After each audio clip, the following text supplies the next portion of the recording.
tastes unfine. Everything blows my mind. Everything stays bone dry. Every faith is but bad. Ba ba ba ba ba ba ba ba ba ba ba ba ba ba ba ba ba ba ba.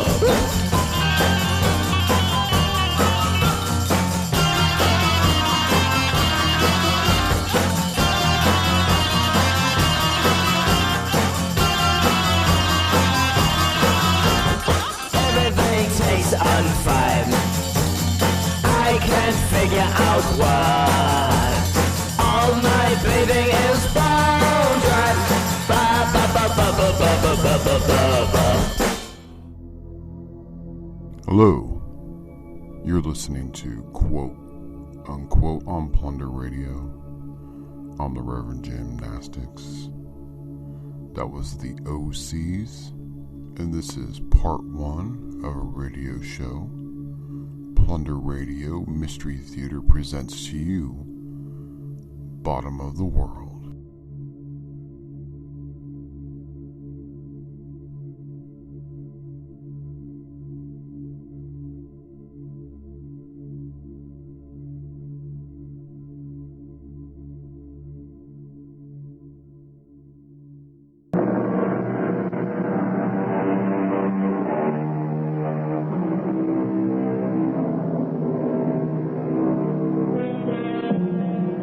It's a peaceful spring morning. The year is sometime in some century of the future. 3 men are seated in a glass fishing boat. The high-powered motor is speeding them to the middle of a huge freshwater lake. At this moment, they are some 3 miles from the nearest shoreline. The oldest of the 3 men smiles at his 2 younger passengers, nods, and gears the motor down to a slow idle. Bob, JJ, I think this is it. How can you tell, Dr. Burns? I've been here before. Yes, this should be an ideal spot. So this is where the fish are, Doctor. Fish? Of course. They've never failed me.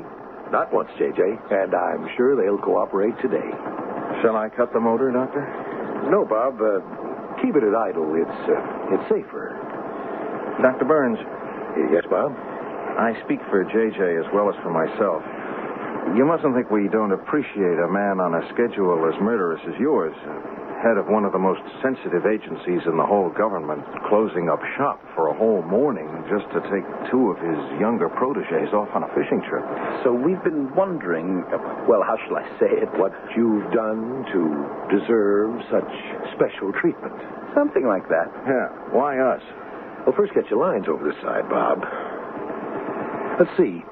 You've been with the command, how long? 3.5 years? Nearly 4. And you, JJ? Nearly 15 months now. The Strategic Sea Command, the SSC, thinks you're both just about tops. Oh, thank you. And that's why I brought you out here today to the middle of this lake. To talk. Only incidentally to fish. Is it safe? Well, the boat's been gone over from stem to stern. Clean, no listening devices. We'll keep the motor idling. So what we say will be for our ears only. Now listen, both of you. To begin, you both know what our energy situation is. Of course.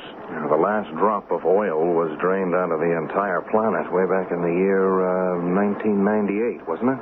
Fissionable material for any nuclear energy is almost gone. Fossil fuels exhausted. Wind and tidal energy is neither dependable nor sufficient. And our last hope, energy from the sun, hasn't worked out the way we'd hoped. Not quite. You know that back in the 1970s, we started to investigate the possibilities of oil in the south polar area of the sub-frigid zone. Yeah, but we failed. It was impossible to reach whatever may have been there, if there was anything to begin with. That's true. After all these years, we're trying again. We are. 2 weeks ago, we started drilling. We're drilling at this very moment for what could be billions of barrels of oil. Our technology has improved to where we think we may have an even chance of success. In the South Polar area? Why are you telling this to us? What's that noise? Where do you come in? By the front door, like everyone else. After all, it is a private restaurant. I'm told they have a new chef. Yes, who specializes in preparing seafood. Yes, exactly. A little expensive, but it's worth every cent. I eat every chance I think whoever was in that plane has gone, so we can continue. Now, to answer your question, where do you come in? The SSC is sending you both down there to report on whatever progress we may be making. Yes, but surely your technical crew keeps you informed. We're in constant radio contact with them. Mike Gonzalez is one of the best in the whole command. Not only an engineer, but a bit of a poet, too. Then, excuse me for asking, Doctor, but They are very much aware of what we're up to. Their noses are out of joint because of it. And they will stop at nothing, absolutely nothing, to prevent us.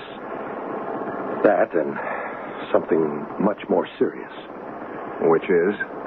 The subfrigid ice sheet, as you well know, covers over 5 million square miles. How thick it is, how deep down it goes, is anybody's guess. Anything that would cause that huge continent, that solid block of blue ice, to slip, to break up, to disintegrate, would mean the end of all of us, wouldn't it? But all. The way it probably happened 20,000 years ago. The last ice age. Any slippage of the ice sheet, any breaking of this tremendous mass of miles thick ice would result in gigantic tidal waves all over the globe. Which would cause sea levels to be raised to what?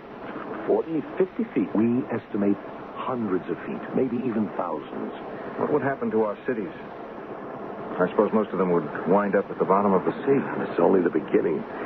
As these gigantic blocks of ice keep rushing to the north, melting almost not at all, their white, snowy surface would reflect solar energy back into space. And the entire atmosphere around us would be chilled way down below the freezing point. Way, way down below. Yes, but Dr. Burns, why would they consider doing anything like that? I mean, even if they could make it happen, they'd be out of their minds. They would consider it, Bob. And they could make it happen. There's not enough space on this globe for both them and us. Yes, but wouldn't that be the end of the world for them, too? No, not by a long shot, Bob. Unfortunately for us. Your job, my friends, is to prevent this if you can.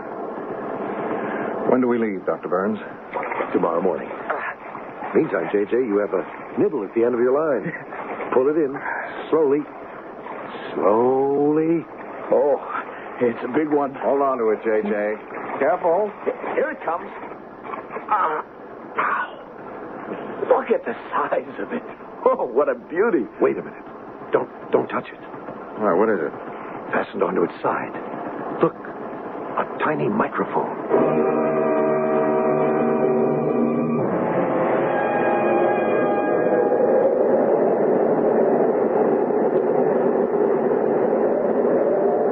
Did you ever see anything like this air down here, J.J.? Never, Bob. First time in my life I'm able to see the air I'm breathing. It actually glitters.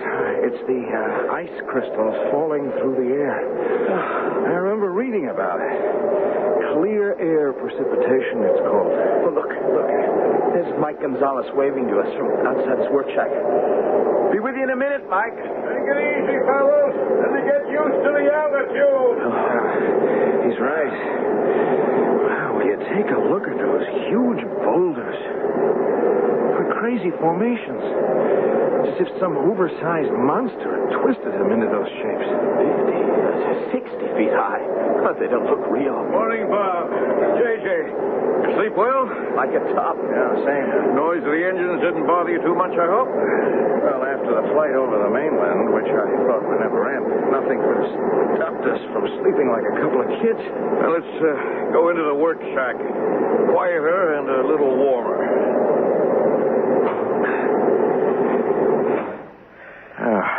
Some hot coffee? Oh, no, thanks. No, we just finished breakfast. Little trouble with your breathing, JJ? A little. Yeah, the altitude. 10,000 feet above sea level. Just take things easy till your bodies get used to it. Now, let's talk about ice sheet. It's been thickening into a solid mass at the rate of over 5 feet a year. For how many years? No one knows for sure. We've already taken ice out of the drill hole that's 27,000 years old. 27,000 years old? And we've only drilled down into a little over a mile of ice. What makes everything so much more difficult is that the whole sheet floats in constant motion. What was that? That, my friend, may be our biggest worry. Maybe our only real worry. The ice cracking up? It might be just that. But how? Why? What would cause that to... What was that noise, Mike? That sound you just heard could well be the result of a nuclear explosion somewhere down here at the bottom of the world. Maybe 1,000 miles away. Our instruments will indicate if I'm right. The second one in 10 days.